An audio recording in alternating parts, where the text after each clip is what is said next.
We'll get started in about 1 minute once everything gets completely caught up.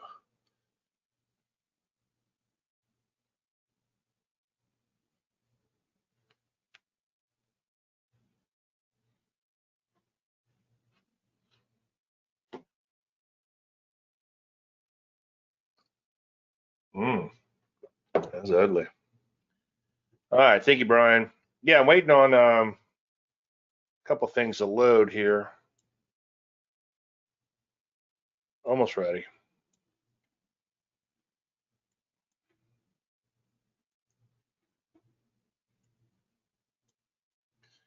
All right, let me get these slides up. Everything took longer than it's supposed to.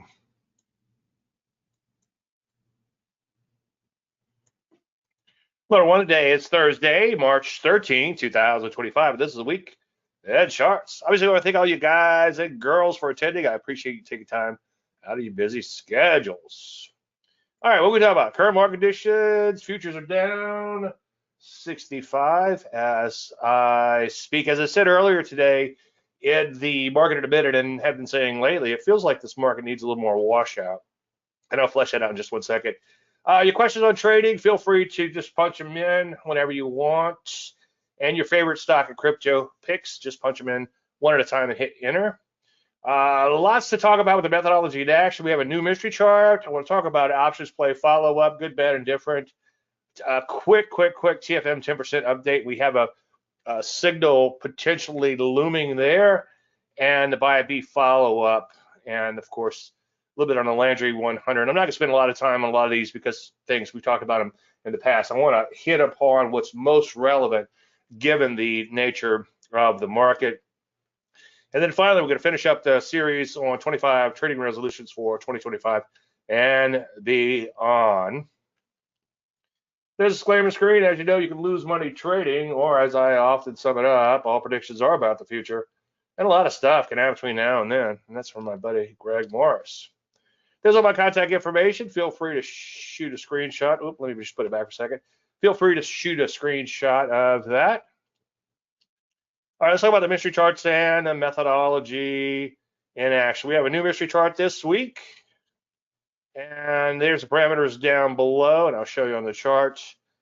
First of all, we had a thrust down from all-time highs with a transitional setup. Ideally, for the short side at least, you want to be shorting them off of all-time highs.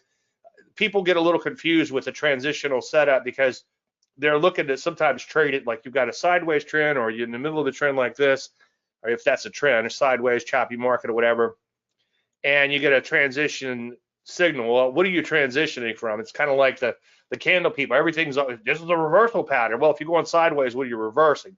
And the other point I want to make is, like, at high levels, the most amount of people can be trapped on the wrong side of the market. But anyway, big thrust down, followed by a little bit of a pullback. And the entry is here. The initial profit target is way down there. And then the protective stop, once triggered, is here. I have to look around the curtain to see if it's triggering. Not yet, I don't think. Anyway, I talked about this one last week. This was a stock I'd recommended as a short, CCL. And those were the initial options plays that I played on it. And then I reestablished a position of 726 puts, and those expire on March 7 at $2.14 each. And then I flipped out half of them for $3.85. I wanted to get a double on that, obviously, or more, just to pay for the position. That's one of my favorite things to do with options is if I pay $1 for an option, try to sell it off at 2. But when you're going deeper into money, it gets a little trickier in doing that, as you will if you're trying to use puts as a substitution for stock. Now, here's some additional options plays that I did. I sold the rest of those puts, those 426 puts at 5.10. Remember, I paid $2.14 for them. That was the original transaction up here. And I'll show you the actual trades in just 1 second. And then when I rolled down on those puts, I bought 10, and I'll do that sometimes. I'll kind of double up. And I don't know if that's a good thing or a bad thing, but I figured it was worth the cost in this particular situation and a roll down. And technically, I probably should only roll down for a like amount. If I'm short 4, then just roll down 4. And options get really complex really quick. I'm just showing you what I did. I'm not saying that everything I did was right. In fact, I'll show you some stuff I did was absolutely wrong in 1 second. But I want to walk you through how I played it and how it relates to just outright shorting, in this particular case at least. Now, again, as I just said a second ago, when I buy an option, ideally I want to flip out half of those at a double, and then that way I have a free ride on the remainder. So I flipped out half at 148. And then unfortunately, by the end of the day, I think these options were expired. Yeah, they were expiring. So I only was able to get 87 cents on the remainder of those, but it's better than poking the eye, slight profit on those. Now, my ego did kick in, and this is kind of an admission of guilt here, and I like to admit guilt because maybe I won't make that same mistake again, knowing that I'm going to have to admit it to you guys. But I ended up buying 60 March 1950 calls. I'm sorry, this was those should be puts in this particular case, and I'm going to show you where I did a call hedge. But anyway, I bought the puts, and that didn't actually work out. So that actually went to 0. I did buy some calls, and I'm going to walk you through that in just 1 second. And I'm willing to open this up for discussion. And what I was doing was I had a deep in the money options position. And instead of rolling down even further, which maybe that's what I should have done, I don't know, I decided to buy some calls to hedge against those options. And I figured that it's only a few cents, and if the market drops a few cents, then I make that up quickly in the underlying deep in the money put. However, if the market rallies a lot and I don't have some sort of hedge against it, then I lose a delta of 100 every time the market goes up a little bit. Anyway, now here's where I didn't do what I probably should have. The service says to be short 400 shares or 400 remaining shares in this particular case. And I just couldn't short. I was going to exercise the 4 of the options. And I just couldn't pull the trigger on that because the market was so oversold, and then now it's super duper oversold, okay? And I went without a position. So that's kind of like a violation of my rules there. Now, let me just show you what I did with these calls. Again, these options were deep in the money, and when I first thought about doing it, when the market was way down here, it would have made so much more sense. And maybe a roll down would make even more sense. And I'm open for comments on how I played this and how I should have played it. But my thinking was that, again, if I could buy some calls cheaply, they're going to work against those puts. Now, I seem to remember this position going up quite a bit. And what I could have done at that point is sell that position out. Okay, and then that becomes what I call a gamma scalp. And then, of course, I lose my hedge. And if the market keeps rallying, I know everybody's eyes are glazing over, and the options people are like, what the hell? But in hindsight, when I was deeper in the money, I should have thought a lot harder about protecting that open capital position, either by rolling down or, again, buying some calls. But I was a little late to the game in this. And then they did jump quite a bit, and I could have made a quick profit on them, and I didn't. So, but I made $30 overall in that trade, and then that's not even counting commissions. My thinking was, again, that if I could get for 10 cents, oh, I'm sorry, 7 cents, okay, or $7. For $7, I'm hedging a $100 move against me in the underlying, and then possibly, and I don't know how the Greeks work on this, but possibly slightly more as these options begin to rally. Maybe the implieds will go up or whatever. But that was kind of my thinking there. And again, let's say the market's kind of free falling here. If you buy some slightly out of the money options cheaply, you get a hedge from wherever that level is back to your put position, right? And if the market, let's say you pay 10 cents for them or whatever, keep the math easy, 10 cents, the market has to drop 10 cents because you have a delta of 100, right, on your position for you to kind of scratch out on that hedge. And again, this is where things start getting complicated and you get a lot of moving parts. So I'm not sure if this is the right thing to do or not. I'm opening it up for discussion if you guys want to talk offline or whatever about it, or possibly we'll pick it up in the Facebook group. Now, don't tell me to establish a butterfly iron condor, which I have no idea what that is. But as far as calls against deep in the money puts, I'd like to open up a conversation on that. I'd like to learn a little bit more about what I should or should not be doing there. Should I just roll down? Should I be buying the calls?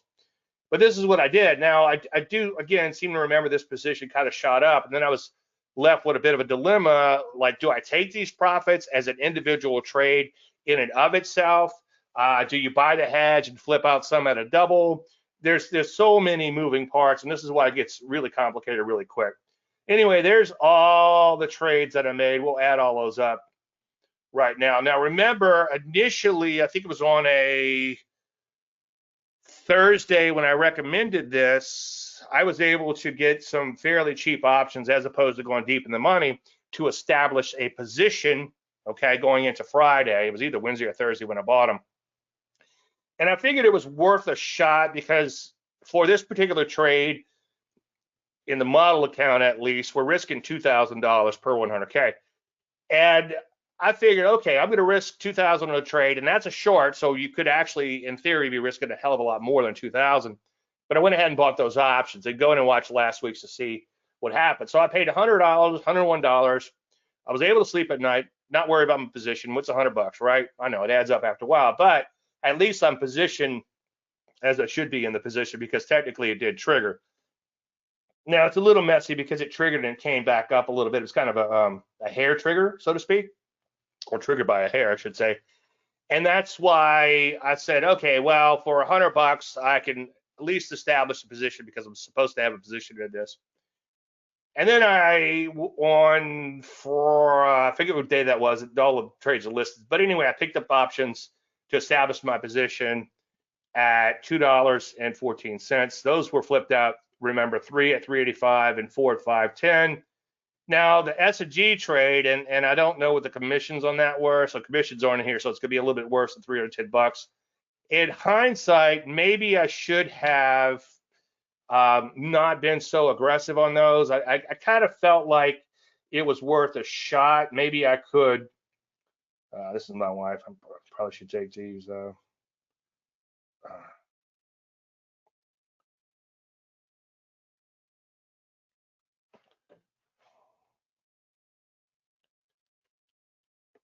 Anyway, so that was kind of a bit of a mess up here. Now, one thing I didn't watch on these, and I think I did have an order in a double, so I don't think they've got to a double, so I don't think I could have paid for those.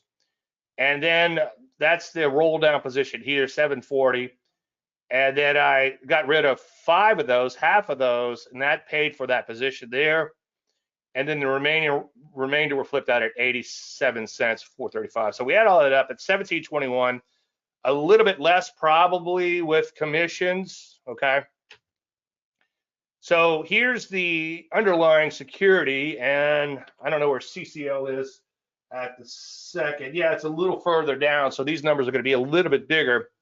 But had I just taken the outright trade, this is $2,000 round numbers versus 1,700, and again, probably a little less with commissions. Now, just a couple of random thoughts on this. We spent a lot of time talking about this last week. Yeah, my attendance rate just dropped. You know, you start talking about options, everybody's eyes glaze over. There's the potential for a lot of moving parts, as we just discovered.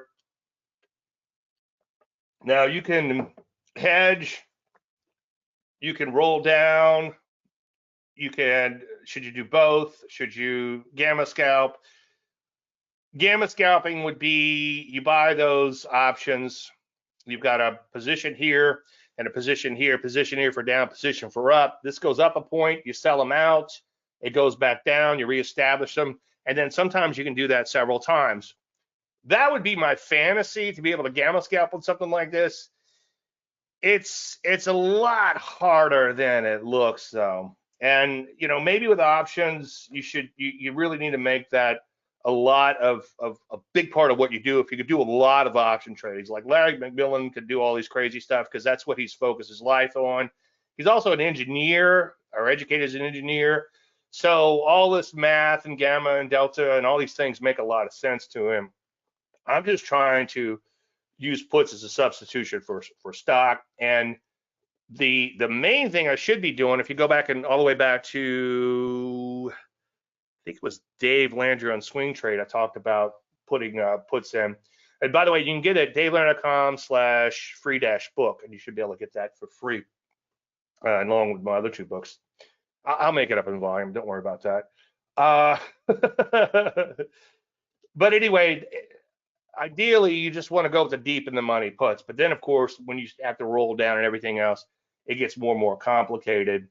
Now, my problem was I didn't want to reestablish a position at oversold, and the implieds jumped on the options, of course, because the market's tanking. The stock had been tanking, and it's like, okay, now it's going to cost me a lot of money to get in these options. Should I just have shorted? That kind of defeats the whole purpose of using the options as a substitution for stock. Now, it does allow you to sleep at night, but of course it does come with a mental cost and the potential to be without a position. A lot of thinking goes into do I gamma scalp, do I hedge, how do I roll down, and all that. And I'm not an expert in all these things. I just want to show you some of the problems that you might encounter. So the buy at B, I talked about this one last week. Go and watch the presentation.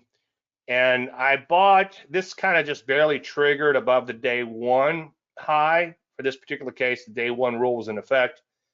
And I bought 400 here. My IPT was 2 points, so my stop was 2 points, and then sold half. So here's where we are now in this. The position is still open, at least for now. I haven't checked back lately. And again, when that happens, the stop goes to break even.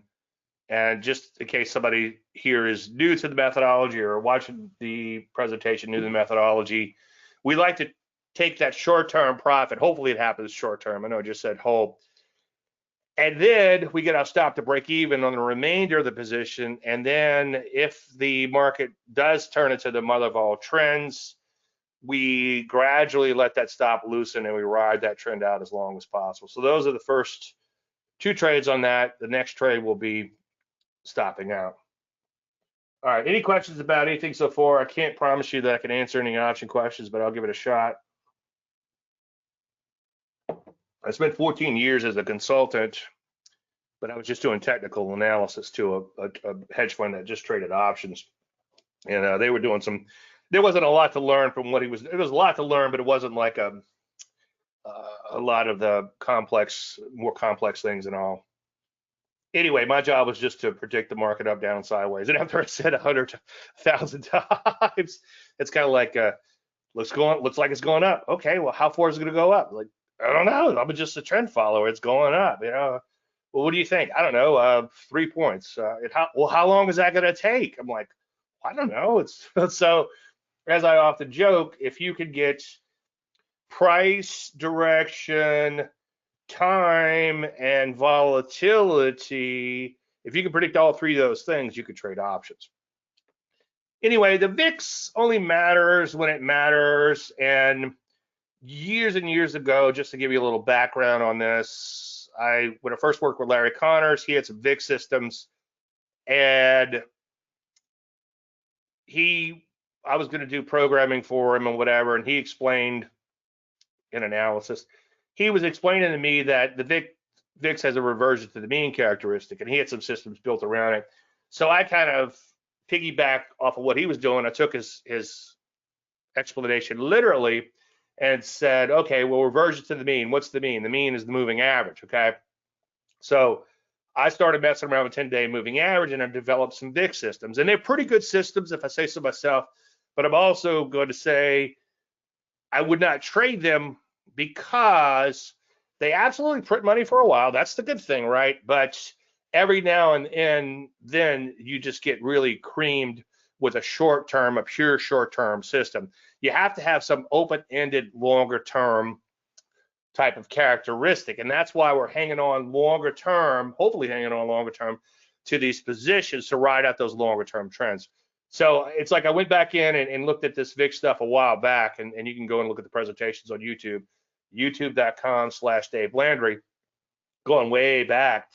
And it absolutely printed money, but then this little thing called COVID happened, and you would have blown up probably just on that. So not a huge fan of short-term systems, but that doesn't mean that they don't have their uses. Now, again, the VIX only matters when it matters. So just to show you what I have going on here, that's the VIX. This looks a little bit more complicated than we normally do, but trust me, it's not. That's the S&P 500 overlaid, okay? And that's just a 10-day simple moving average. Now, what I have down below is the high, the low, and the close away from the 10-day simple moving average. And then you go back and look at my old VIX systems published 20-something years ago, I was using 10% as a good round number, and I still do today for when a VIX is stretched. So when the VIX is stretched 10% or more away from that 10-day simple, either up or down, okay, look for a reversal in the markets. Now I added the high and the low end just to kind of give me a reference on a day like, let's see, like a day like this where you get a spike in the VIX. So I could see intraday, it's like, okay, we're 40% away from that 10-day simple. Maybe we're getting close to an intraday bounce in here. And I might want to think about squeezing off a little day trade with not big money. Don't bet the form on something like this on a reversal trade. I know I'm a trend following moron, right? So that goes a little bit against that trend following moron mantra. But you can see if you go back to, that was last December, we had this big spike in the VIX and it actually closed up there. And then if we zoom in on that, you could see that you had a nice spike in the VIX and then the market was imploding on that day. Now, that doesn't mean you should rush out and buy the market because the market took a couple days to find its way, but then it finally began to reverse. So that's the kind of thing you could do with the VIX. I would only trade it especially since I've done a lot of follow-up research over the years. But that's one thing I probably need to add to Dave Landry on swing trading is don't trade the VIX systems outright and don't trade for a pure short-term gain, okay? But I think it's worth paying attention to when it's worth paying attention to. When it gets really stretched, you might want to start paying attention to the VIX. When it just dies out and goes sideways for a while and it's not really stretched one way or the other from the moving average, then there's nothing to do. So you can see here back in August, we had that huge spike in the VIX. And according to this little indicator down here, and if you zoom this in a little bit, you can get this. These are the entire formulas. And I'm just looking at yesterday's moving average and yesterday's price as a reference because today's price is obviously a moving target. And then I pit today's price against that to let me know where I am within that average. So I don't factor today's price into the moving average, okay? So that's the close right there. You can see it's still closed like 100% away from the moving average. And then notice that the market did bottom out afterwards. Now, here's where we are now. Now, I'm sure it's probably spiked up a little bit. We'll take a look at the live VIX in just 1 second. But coming into today, and this is as of yesterday's close, that VIX was beginning to correct down to the moving average. And by the way, the reason I use the moving average is years and years ago, Larry Connors had a VIX system that was based on an absolute price level in the VIX. And then the volatility shifts over time. So I think 15 was his number. And that might become relevant once again. But he found out over the coming years, remember things change, right? That you needed more of a relative type of metric. And that's where I came up. And I don't remember what he used, maybe RSI or something, but that's where or some other oscillator, which will work fine. That's because it's reversion to the mean. So an oscillator will work as opposed to trend following. So I decided just take him at face value again and just use the mean, which would be the moving average. And you can see we did kind of implode, and I would imagine we're probably spiking back up at the moment. I can't see around my screen here. I'll just take a walk. No, it's not really spiking as much as I thought it would. Looks like it spiked a little bit, but not much. Okay, a couple of things on trading the VIX. It only matters when it matters. So it's kind of like the 50 and the 200-day simple moving average. If you look at my charts, first of all, mostly I use blank charts, and then when I do use a moving average, it's the 30 simple, and then possibly the bow tie moving averages. But when the market gets a little iffy, I like to put that 50 simple in, that 200 simple in, simply because it's well watched. The VIX, on a similar vein, is when it's stretched away from the market, stretched away from the moving average, then you need to pay attention to it. Now, again, high or low is relative, okay? So we could adjust to a new VIX at 30, okay? It's probably not going to happen, but it could happen, right? Just like Connor's, 10 was about right for the VIX, and then 15 was kind of crazy. Well, those numbers, throw those numbers out the window in nowadays, right? Now, you don't want to be a hero. You want to actually wait for that reversion to occur. And I wouldn't take position trades based on this, but do use it as a tool to help you know when, hey, this market is super duper oversold. We're due for a bounce. Maybe I need to lighten up on some shorts, or if I'm looking to take profits and I'm just a hair below or a hair above, whatever, that initial profit target, maybe I should bail on some of that. Although major bottoms can start with a VIX spike, okay? So if you go back and look at those spikes in that chart, and again, I'll give you the formulas, or you can go in and copy the formulas.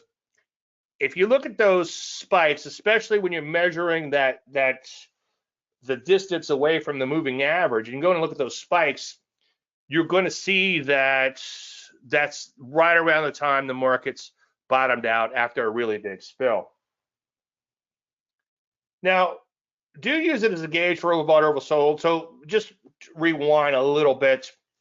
VIX measures, it's a hypothetical number, but it's based on a formula looking 30 days out, a perpetual 30 days out. I don't want to dig too deep of a hole here, but just know that it's measuring volatility. And the way it measures volatility, it's measuring the implied volatility on S&P options, S&P 100 options, I believe. And you don't need to know how electricity works to flip a switch, right? But it does kind of help to understand what you're looking at. And the implied volatility is what the market is implying these options are worth, okay? So, when you have a market that starts coming unglued, people just buy puts at any cost, and the price of calls also goes up. And that's one thing that people probably don't realize is the VIX is calls and puts, okay? Hypothetical calls and puts at the money 30 days out, and it's a perpetual, again, 30 days out. When the options get really low in price based on the implied volatility, okay, then that suggests that the market has become complacent. So you got complacency and then panic, okay? When it gets really complacent, get ready for the market to likely tank unless everything kind of corrects a little bit. And when it gets really spiky to the upside, panic has set in, so watch for that market reversal. All right, that's it for the VIX. I might, if it gets stretched again, really stretch at some point, I might look to do like some intraday stuff. But boy, I tell you, it's been really, really tough with this market again, it feels like it needs a washout. It's been really tough to try to go in and take those little intraday trades on a bounce on this stuff, which I probably should be doing anyway. Frenchie says, should we use VIX or VXX? I like the original VIX, VIX, but that's not based on any empirical research, okay? So maybe take a look at both, see which one you like best. The same formulas in all of the analysis is the same, and we'll take a look at that when we get to the live charts, if you don't mind bringing it up again. All right, Brian says the internet was down for 20 minutes. Okay. Well, hello, everyone. Welcome to the Week in Charts. Oh, you watch the recording. Okay, good, because, yeah, I did a lot of talking in here. All right, just real quick, TFM 10% system. we are, as of right now, we're not a sell. Remember, you got to close below the 50-week moving average and close 10% or more away for the 50-week closing high. And these zones are in here, and go in and watch prior presentations for a lot more on this. But like right here was your last sell signal in the S&P, and the buy is a little bit more stringent to avoid a little whipsaw there. And that was the last buy way back in December of 2024. Is that right? No, December 2023. I thought that was right. Anyway, now we're still within 5% of all-time closing highs, or between 5 and 10% of all-time closing highs. So that's kind of the caution zone. And then if we get 10% or more away and below the moving average, well, we're already below the moving average, so that doesn't matter. So now the 10% line is the sell point. When I designed this, as I've said quite a bit, I wasn't paying attention to the fact that it was a calendar chart and not a rolling chart. So instead of Monday, Tuesday, Wednesday, Thursday, it's Friday, okay? So each one of the bars of this chart is Friday to Friday. That's how my analysis was done. So that's how I'm going to follow the system and not change anything. The last buy was there, 2 bars of Landry line above the 50 simple, remember, and within 10% of the 50-week closing high. So the sell is a close below the moving average and the 10% line, okay? Which those two are pretty much the same right now, okay? So any close below those two, obviously you would exit, but that's based again on a calendar chart. And the reason I didn't exit, I guess we're below that now, today or yesterday, whenever we first got below that, is because again I did the analysis on a weekly chart, and it's a little painful. But let's see what happens tomorrow. If we jump back above it and close back above it, then we stick with this position. And I do have 100 shares of the Qs, just full disclosure on this, as I discussed before, from 319.49. So it's been a pretty good run. In the end, though, we're going to give up about 6K, we being me, on that position. That's gonna suck, but you know, it happens. That's longer term trend following. Anyway, Landry 100. Any questions on any of that so far? Okay, just real quick, there's a couple things I want to show you this week with the Landry 100. Not much. As I've said before, all these are bought at brand new highs. You can see that we're getting fewer and fewer winners in here, and fewer huge winners. At some point, we had some like 200 and 300%, and now this is our biggest winner at 159%. And this was bought again as the market's making brand new highs, and then you go to right there. So far, it's 157% gain, but you can see we've given up quite a bit of those gains from this peak, which was probably 200% or more back then. Now, as I've said 100 times, I'm not actually trading this. I did experiment a little bit, going right into a bear market, of course.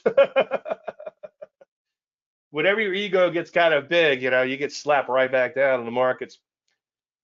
But a couple of random thoughts. It's a great exercise, and I would encourage you to do something similar if you had the time and inclination. But momentum ends badly, and I'll show you a picture of that in just 1 second, or not a horrible picture, but kind of an idea. RS in a bear market is okay, but they eventually find you, okay? So one of the myths I wrote about, I think it was in Layman's, which you could also get for free, by the way, is that there's always a bull market somewhere. Well, there's not always a bull market somewhere. And even if there is, like lately, these defensive stocks have been doing well, like medical devices. Well, medical devices recently got creamed, as you'll see when we get to the live charts. So it's kind of like a sinking tide sinks all ships. Eventually, they will find you. So you got to be really careful playing the relative strength game in a bear market. Now, the great thing about this, it's been a great way to see where the money's flowing. So even though I know that eventually, if this market continues to tank, the major drugs and these other defensive areas that are popping up as momentum stocks now that I'm putting into the Landry 100, it's not real money, again, except for a little experiment I did. But I know that they'll probably get whacked. And it's a great way to see the money flows. Like, okay, I think by doing that Landry 100, I'm like, oh wow, I'm getting a lot of drugs in here, major drugs. I'm getting a lot of lower HV stocks uh, to boot, a lot of the thicker major drugs. So this foods. So this suggests that we're getting closer and closer to a, kind of a bearish type of market where people are looking for those defensive stocks. So it's a wonderful way to see where the money's flowing. And this is just an example of like the defensive stocks. I don't have any good examples of momentum ending badly, but if you go back and look at that, what stock was that? KC, you gave up a lot of those gains, okay? But here's one that was doing fantastic, and then now it's beginning to tank. And so this was one that was up fairly nicely, maybe 10, 15%, and now it's at a negative, and that's ABT. So that's a major drug, Abbott Labs. All right, any questions on any of that? Okay. All right. Obviously, lately I've been doing a series on 25 trading resolutions. It's taken me, what, 3 months to do this for 2024-5, and then I put and beyond. These are things that you should do for the rest of your trading career, I believe. And I didn't want to. I wanted 25 to be something that could be standalone, something that you could do that would make a huge impact on your trading. And that's why I didn't want to just kind of gloss over it last week. So what's a commitment device? Okay, so 25 is commit to commitment. Let me rewind that. Number 25, I will commit to commitment devices. All right, I guess the first question is, what is a commitment device? Now, I did some poking around, and of course, what's his name? James Clear came up, and a lot of the stuff you're going to see here, I borrowed from an article from him, which was on Acrasia, which came from Atomic Habits. I need to find my copy of that. I haven't read much lately, admittedly. There's a lot going on over here, trust me. But I do. That is one book that that's one of those books where you kind of hate it because it's kind of like, if you did what he said you should do, you would probably be just fine. But it's like doing it is a lot easier, a lot harder than it seems. Easier said than done is what I'm trying to say.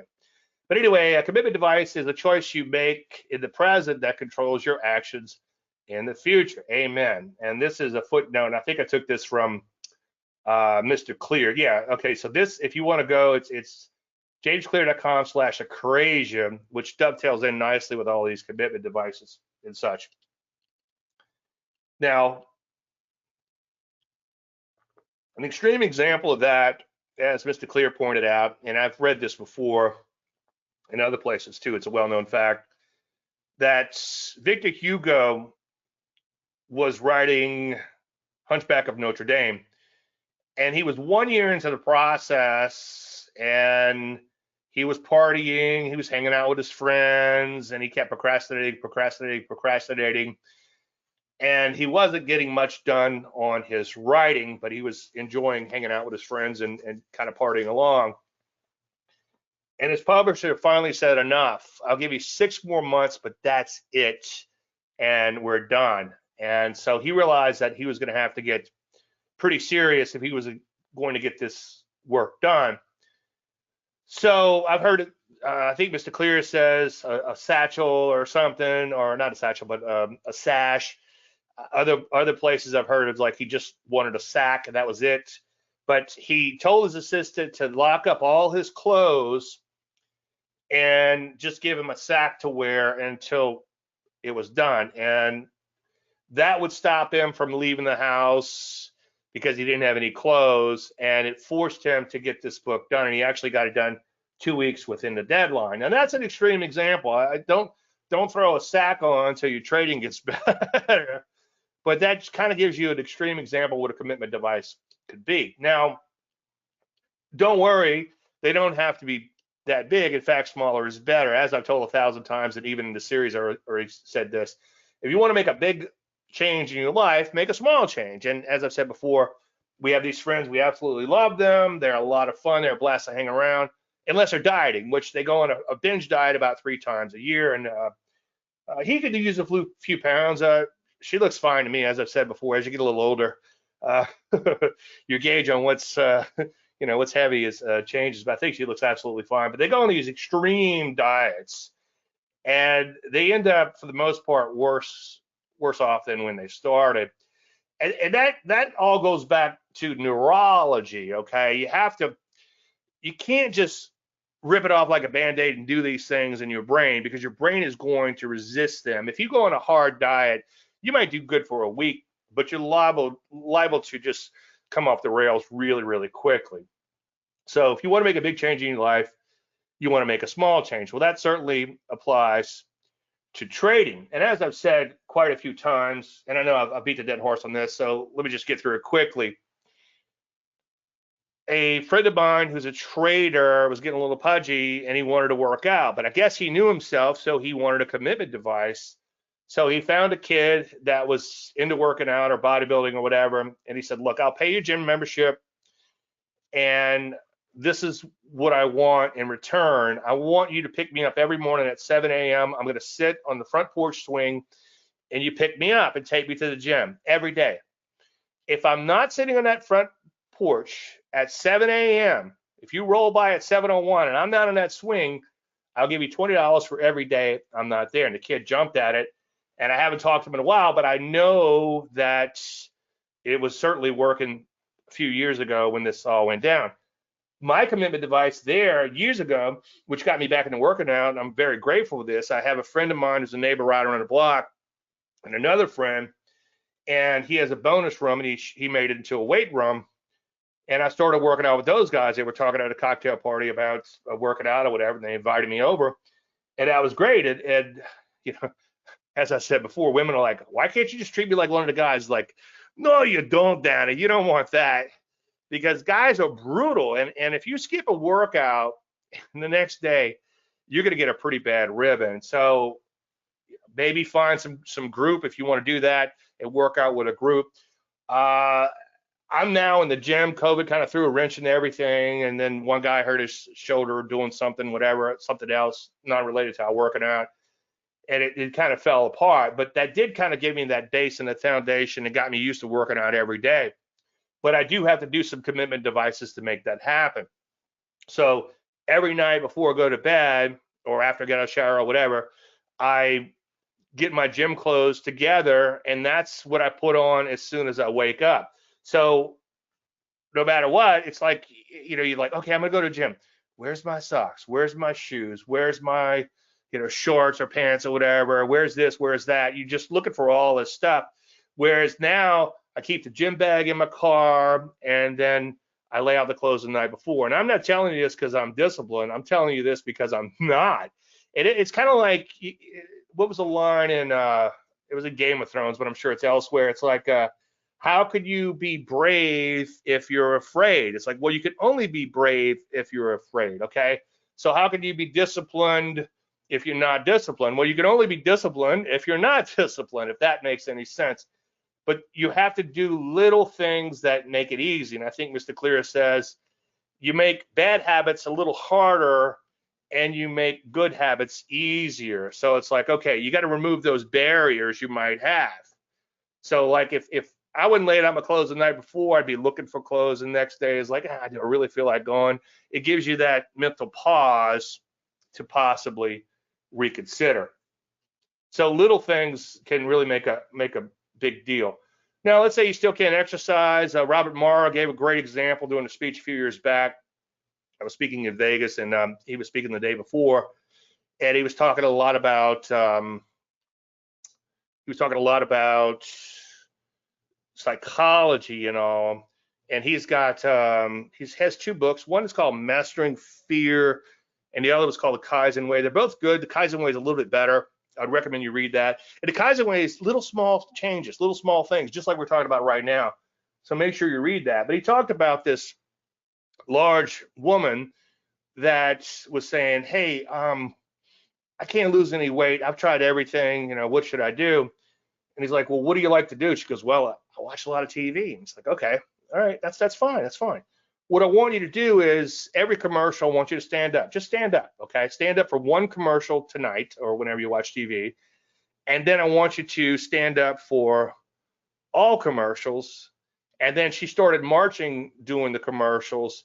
And before long, she actually started walking outside. She started jogging. I think she ended up running marathons, and she's kept the weight off just through little tiny changes. And again, from a neurological standpoint, we're not really made to make these big, huge changes. There's a homeostasis that keeps us alive. Our temperatures, as I've said 1,000 times, your temperature can't go up 3.3 up 3 one day and down 3 the next.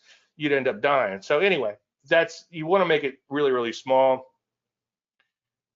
Years ago, back when I raced boats, we would just, there's a lot of times you spend sitting around talking, and one of the guys there, his father, since retired, was a gynecologist for like 30 or 40 years. And every woman that came in would say, "Hey, how I can't lose weight? I don't know what I'm doing wrong, whatever." And every woman that came in, he says, "Well, this is what I want you to do.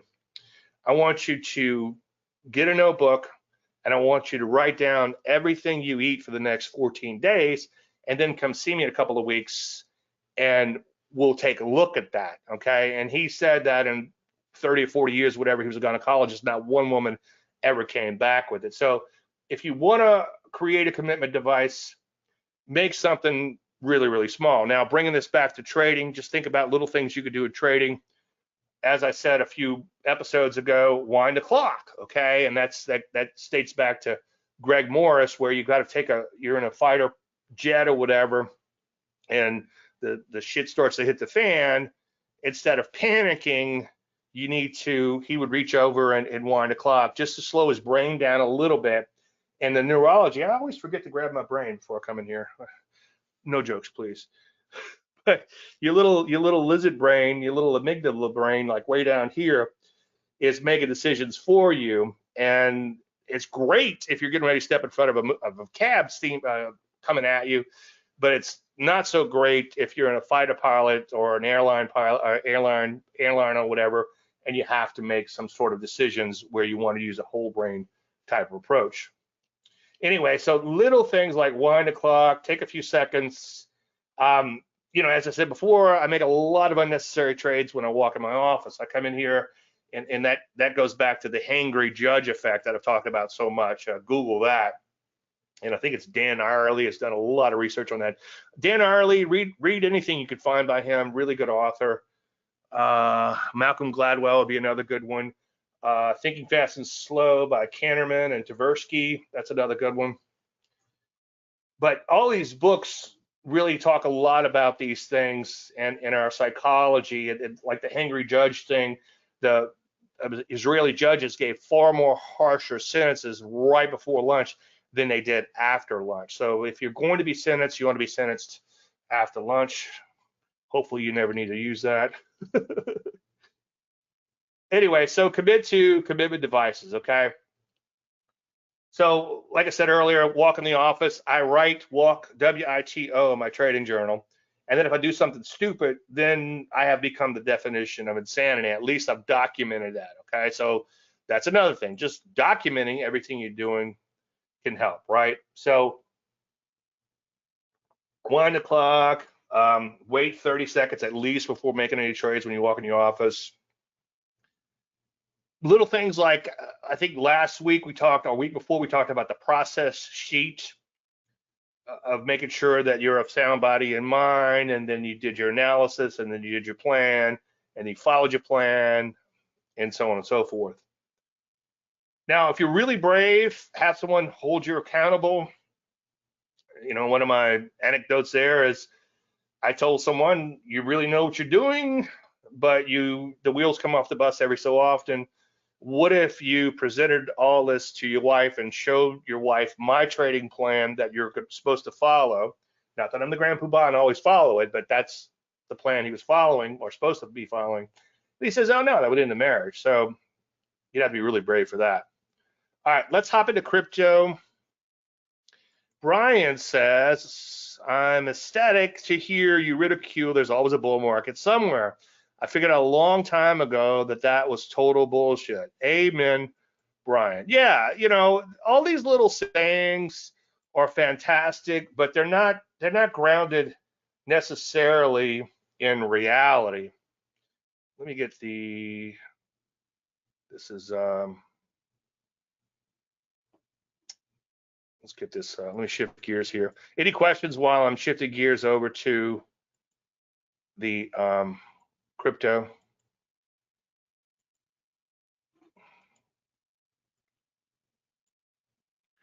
All right, let's see if this will work. All right, my just give me a second. My all right, here we go.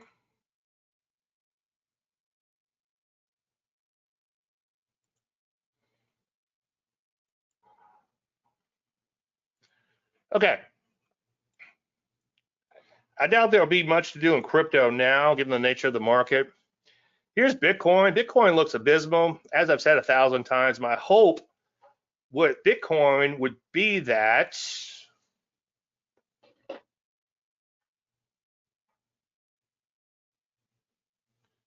sorry about that. I had a dog monitor on. My hope with Bitcoin would be that it would be a place to park your cash and it would trade independently of the stock market.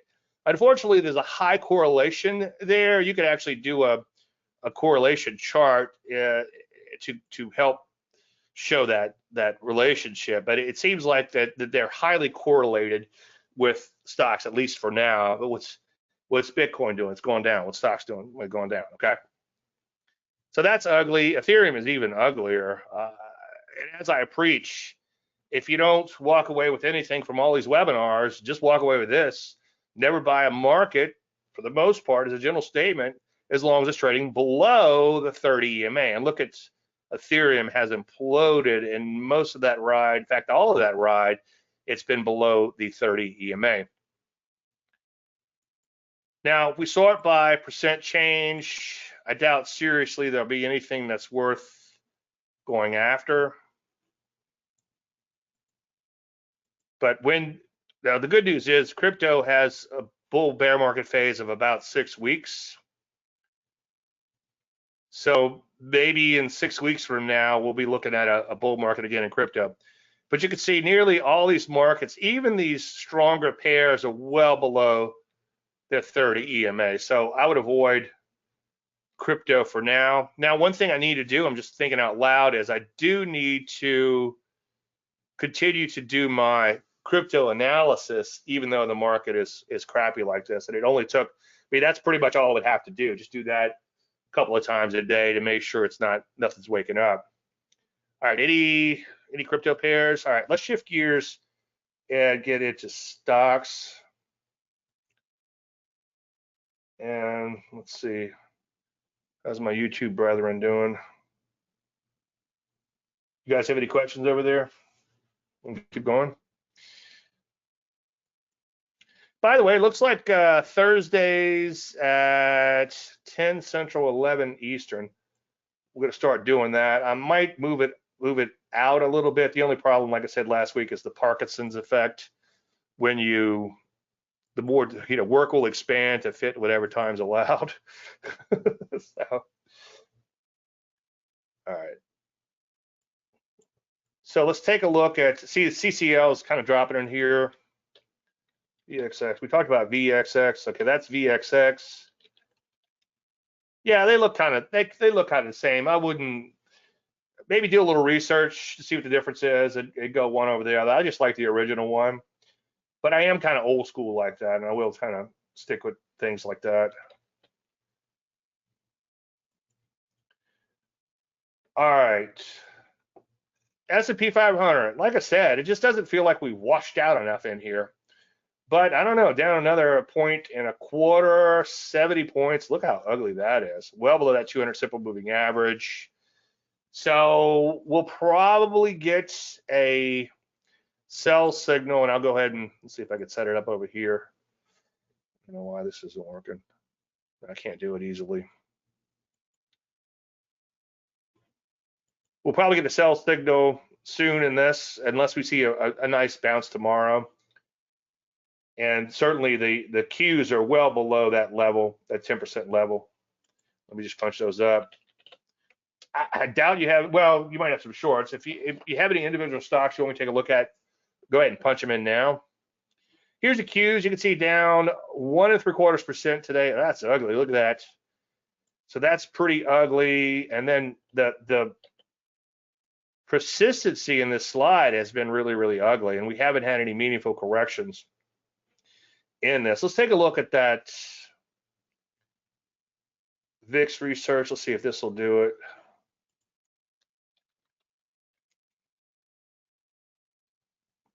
So yeah, we're still not, we've come down to, we've corrected back to the moving average. So in this particular case, this is kind of an interesting case where the market just kind of water tortured in a fairly major way lower, and the VIX kind of trended higher at the same time. Usually it doesn't work out like that.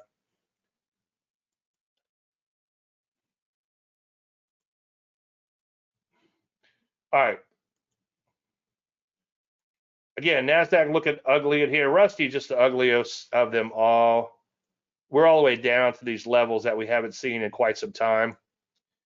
It should, or you would hope, it would find a little support down here, but so far it doesn't look like it. So believe in what you see and don't hang your hat on support. It's like, what's the old story? The technical analyst was helping some guy transition from being on the floor to, and I think I've heard it in various places, but I've heard Mark Douglas tell a story. He was transitioning from the floor to on what do you call it, off the floor, I guess, trader, and this guy was teaching him technical analysis. It was saying things like, okay, well, here's a support level. It's going to stop. It should stop at this level. And the guy's like, it'll stop that level? He's like, really? So he calls the broker on the floor and says, what would it take to push this market lower? And the guy's like, 5,000 bushels. So the guy says, at the market, or 50,000 bushels, or something like crazy like that. And then it blew right through that support level. And he looks over at the guy and says, you were saying, so a couple of things there. All it takes is one a-hole to screw up a perfectly good trade. That's Mark Douglas. I'm not being vulgar. And anything can happen, okay? A lot of these areas, I know I've said this ad nauseum, but I just want to point it out for future reference, have taken off and unfortunately have come all the way back in. Like I said in the market in a minute this morning, a lot of them have not only taken off, they've come all the way back in and then some. So you can see there's internet down below the 200 simple moving average. Lots and lots of bow ties here. Pay attention to your bow tie proper order, okay, especially now. But a lot of areas looking fairly ugly. This is what I wanted to show you. So here's the relative strength game, okay? Relative strength in a bull market is not, a bear market is not a great idea. Let me rewind that for the tape.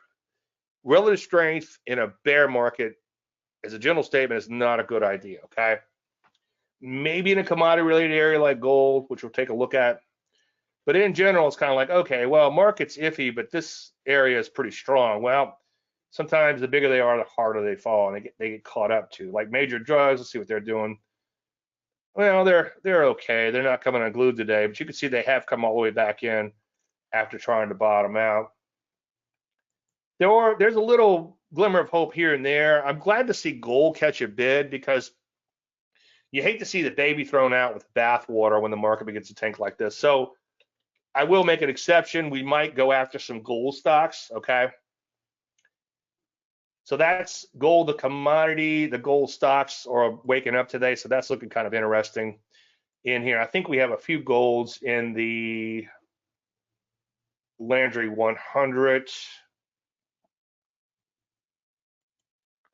Broker dealer, the list goes on and on. And as I often say, a double top, it does one or two things, okay? Of course, it can make a perfect textbook double top, but usually it overshoots, and that makes everybody think it's all clear. Oh, it's not a double top, it's the all clear. Then the market implodes, or it undershoots. It's kind of like a retrace, and then it stalls short of that prior high and then rolls over. And you'll probably see several examples of both. But this is one where it overshot and came right back in. I think cybersecurity, not really a great example of that, but medical devices, nope, that's not a good example. Anyway, you get the idea. I think it was broker dealer. Yeah, broker dealer, you could see kind of that offset double top.